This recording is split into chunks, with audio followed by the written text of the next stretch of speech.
first flight. The name of the chapter is A Letter to God. It's written by G.L. Fuentes. Now, this chapter makes us question our faith in God. And it's actually a funny story about a farmer who has unshakable faith in God, and let's see what happens to him.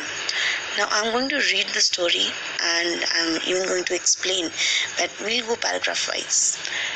The house, the only one in the entire valley, sat on the crest of a low hill. From this height, one could see the river and the field of ripe corn dotted with flowers that always promised a good harvest. The only thing the earth needed was a downpour, or at least a shower. Throughout the morning, Lencho, who knew his fields intimately, had done nothing else but see the sky towards the northeast. Now, here we can understand that there's a farmer who is hoping for a good rainfall, or at least a light rain, and he's sitting on a low hill on the top of the hill, and the word crest actually means the top. So from that height he could see everything, and his focus was on his field, and he used to grow corn. And as we already know that there are some flowers in cornfields, and this was what he was doing, and the name of this farmer was Lencho. He had nothing else to do because all he needed was a lot of water for his crops to grow well. Now, we're really going to get some water, woman. The woman who was preparing supper replied, Yes, God willing. The older boys were working in the field, while the smaller ones were playing near the house, until the woman called to them all, comforted her. Now, the way he said woman, we can understand that this was his wife, and she was preparing supper while he was waiting for the rains to come. And as soon as the supper was ready, she called her children. The older children were working in the field, while the younger ones were playing near the house. Now, supper is a light dinner.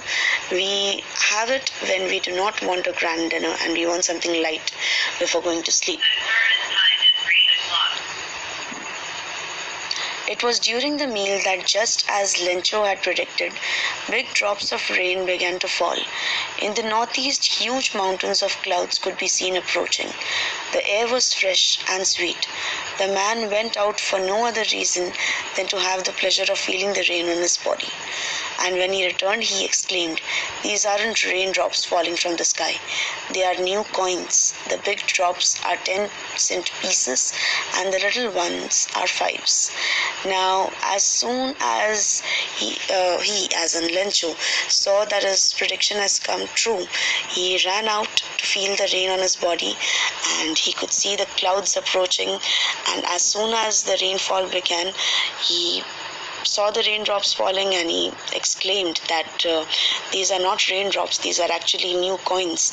And it doesn't mean that actually coins were falling from the sky, but what he meant to say that these big drops are like 10-cent pieces. They are going to bring a lot of money for me, because this is how my crops are going to grow, and when I sell them, I'm going to earn a lot. And these little ones are fives. That means these little ones are also going to do at least something for the crops, if not much. With a satisfied expression, he regarded the field of ripe corn with its flowers, draped in a curtain of rain.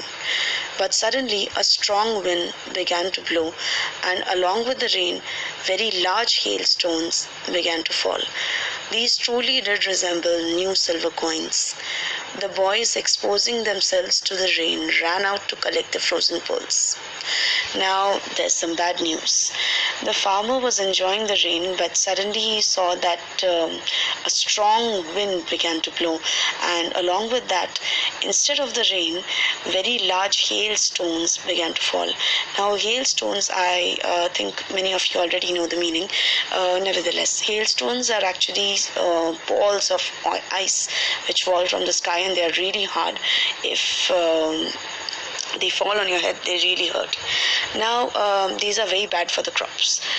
So as soon as he saw them, he was very disappointed. But the boys, they couldn't stop themselves and they ran to collect these frozen pearls. Naturally, they looked like frozen pearls. They were balls of ice.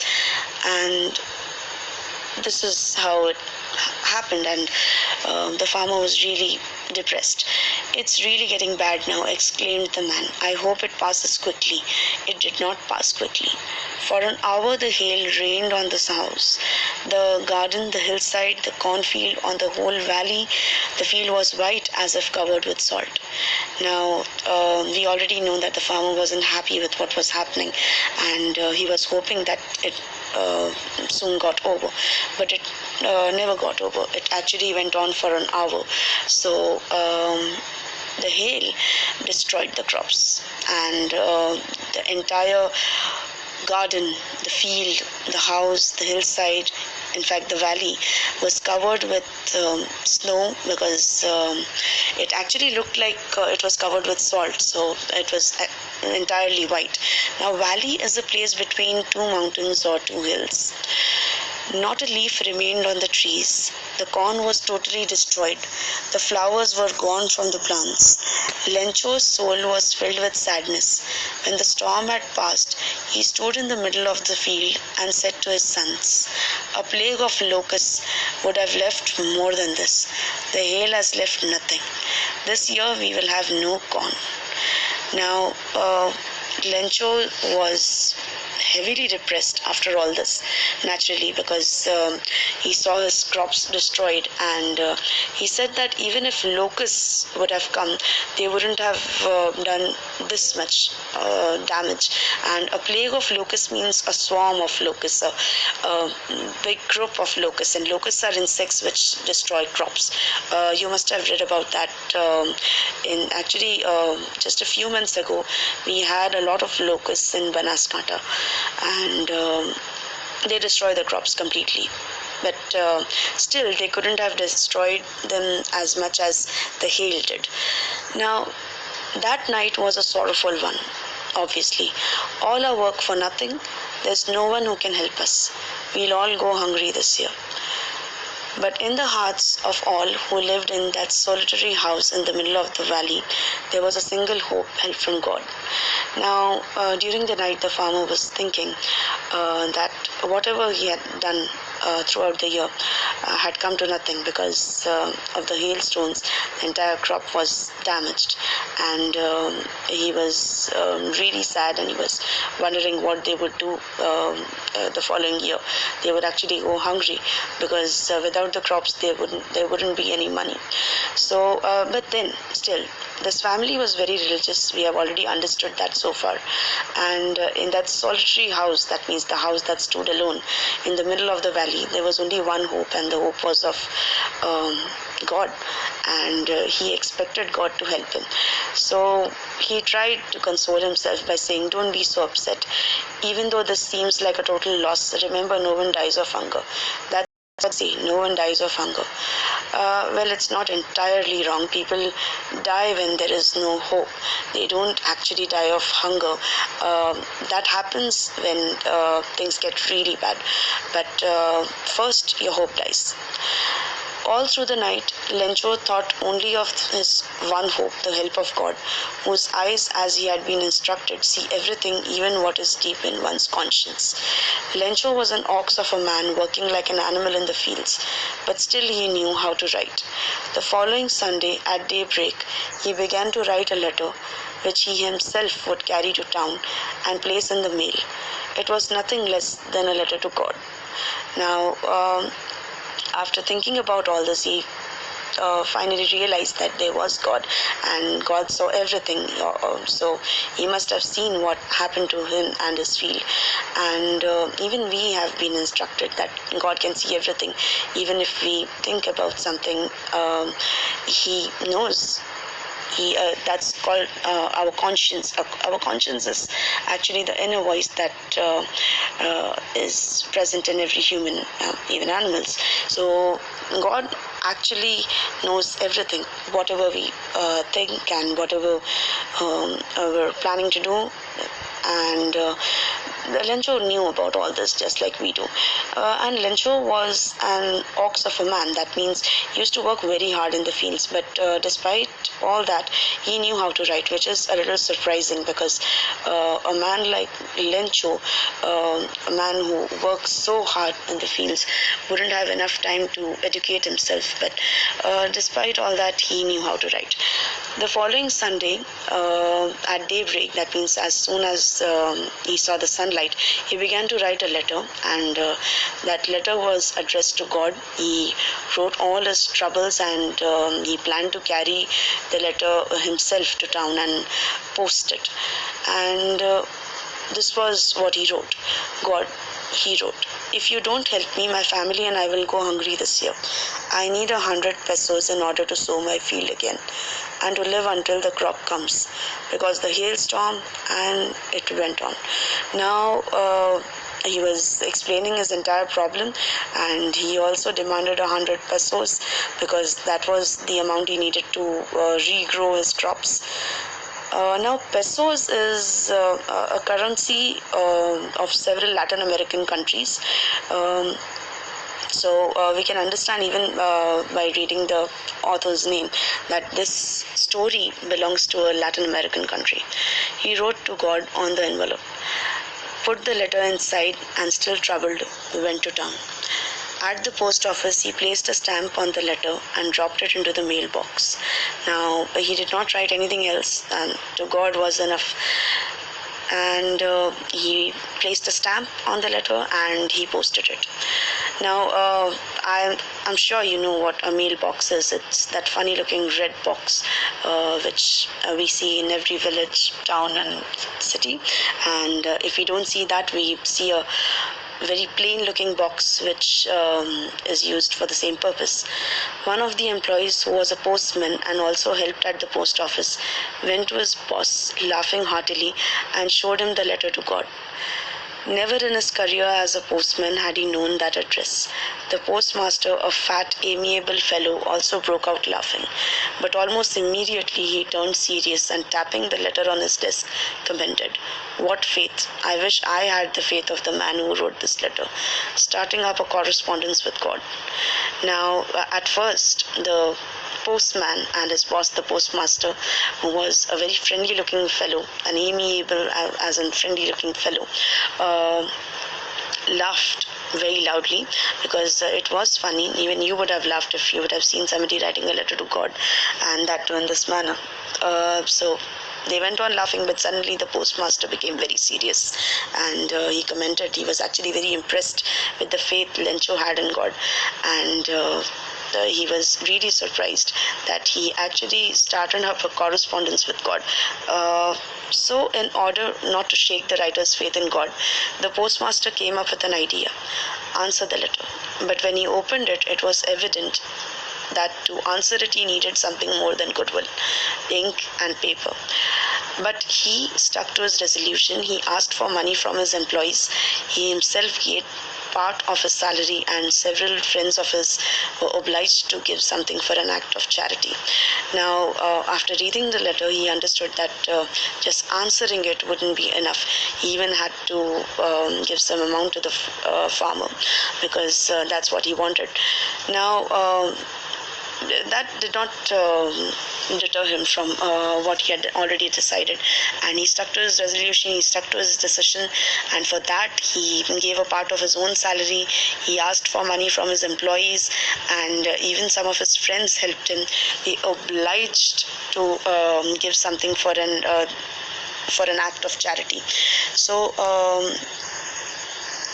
they actually obliged means to give something, to do a favor for somebody, and several friends of his were obliged to give something.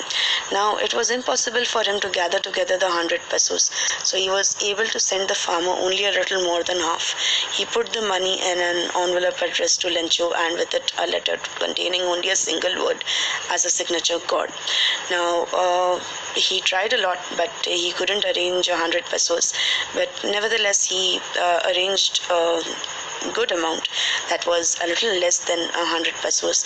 We'll see the exact amount after a few paragraphs. And he put the money in the envelope. He addressed it to Lencho, and he just wrote God. That's what he wrote on the envelope. That was enough. The following Sunday, Lencho became sorry, the following Sunday, Lencho came a bit earlier than usual to ask if there was a letter for him. It was the postman himself who handed the letter to him, while the postmaster, experiencing the contentment of a man who has performed a good deed, looked on from his office. Now, we can understand from the first sentence that Lencho usually used to come to the post office to see if God had answered his letter, but on the following Sunday, he came a little early and asked if there was a letter for him, and the postman was very happy to give him the letter. And the postmaster, who had actually arranged for the money and everything, he was looking on from his office, and he was very satisfied. There was a look of contentment, that is satisfaction, on his face. And of course, he had performed a good deed, so he was very happy, and he wanted to see what would be Lencho's reaction. Lencho showed not the slightest surprise on seeing the money. Such was his confidence. But he became angry when he counted the money. God could not have made a mistake, nor could he have denied Lencho what he had requested. Now, again, we can see that Lencho had unshakable faith in God. So he was not surprised when he saw the money, but he was very angry when he counted the money. And he knew that God could not have made such a mistake, and obviously God had good mathematics skills. Immediately, Lencho went up to the window to ask for paper and ink on the public writing table. He started to write with much wrinkling of his brow, caused by the effort he had to make to express his ideas. Now, immediately when Lencho realized that the amount was not the exact amount he had asked for, he went up to the window and he asked for paper and ink, and he started writing something, and he was obviously angry because he was frowning. The wrinkling of his brow actually means he was frowning when he was writing. So when he finished, he went to the window to buy a stamp, which he licked and then affixed to the envelope with a blow of his fist. Again, we see this man is really angry, and he licked the stamp, something which we should obviously avoid in these times. He licked the stamp, and with a blow of his fist, he affixed it on the envelope. The moment the letter fell into the mailbox, the postmaster went to open it. It said, God, of the money that I asked for, only 70 pesos reached me. Send me the rest since I need it very much, but don't send it to me through the mail because the post office employs a bunch of crooks. Lencho. Now, this is really funny. He actually doubted the people at the post office. He thought that they have stolen 30 pesos from the amount God had sent for him, and this is why he said that you should send me the rest of the amount because I need it very much, but don't send it through mail because these people are a bunch of crooks. They are a bunch of cheaters, and you can also call them hoodwinkers. They have already stolen my money, so this time you don't send it through mail, you send it via some other media. This was what he wrote. That's all. Now here you can see the exercise. For your assignment, try to complete that. I'll put the link in the description. Thank you.